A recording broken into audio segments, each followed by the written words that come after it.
தமிழ்நாட்டின் முதலமைச்சராக பொறுப்பேற்றிருக்கிறார் தமிழக வெற்றிக் கழகத்தின் தலைவர் ஜோசப் விஜய். அவர் வாங்கும் சம்பளம் பற்றி பார்க்கலாம்.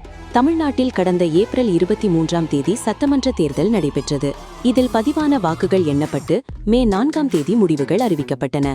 தேர்தலுக்கு முந்தைய மற்றும் பிந்தைய கருத்து கணிப்புகள் பெரும்பாலானவை இந்த தேர்தலில் திமுக தான் மீண்டும் ஆட்சி அமைக்கும் என கூறியிருந்தன. ஆனால் அந்த கணிப்புகளையெல்லாம் தவிடுபொடியாக்கிய விஜயின் தமிழக வெற்றிக் கழகம் இந்த தேர்தலில் 108 இடங்களில் வெற்றி பெற்று தனிப்பெரும் கட்சியாக உருவெடுத்தது. இது தமிழக அரசியலில் மிகப்பெரிய சாதனையாக கருதப்படுகிறது. எம்ஜிஆர் தான் போட்டியிட்ட முதல் தேர்தலில் வாங்கிய வாக்கு சதவீதத்தை விட அதிகம் பெற்றிருந்தார் விஜய். இதன் மூலம் தமிழ்நாட்டில் தமிழக வெற்றிக் கழகத்தின் ஆட்சி அமையும் சூழல் உருவானது. இருப்பினும் பெரும்பான்மைக்கு மேலும் 11 சீட் தேவைப்பட்ட நிலையில் காங்கிரஸ், விசிக, கம்யூனிஸ்ட் ஆகிய கட்சிகளின் ஆதரவுடன் ஆட்சி அமைத்தார் விஜய்.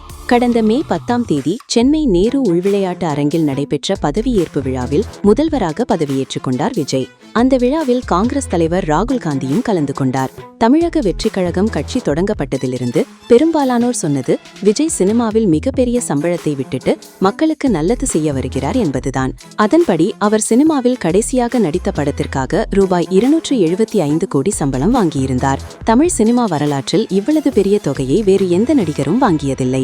இவ்வளவு பெரிய தொகையை விட்டுவிட்டு அரசியலுக்கு வந்துள்ள விஜய்க்கு முதல்வரான பின்னர் கிடைக்கும் சம்பளம் எவ்வளவு என்பதை தெரிந்து கொள்ள பலரும் ஆர்வமுடன் உள்ளனர். முதல்வராக விஜய் வாங்கும் சம்பளம் எவ்வளவு என்பது குறித்த தகவல் வெளியாகியுள்ளது.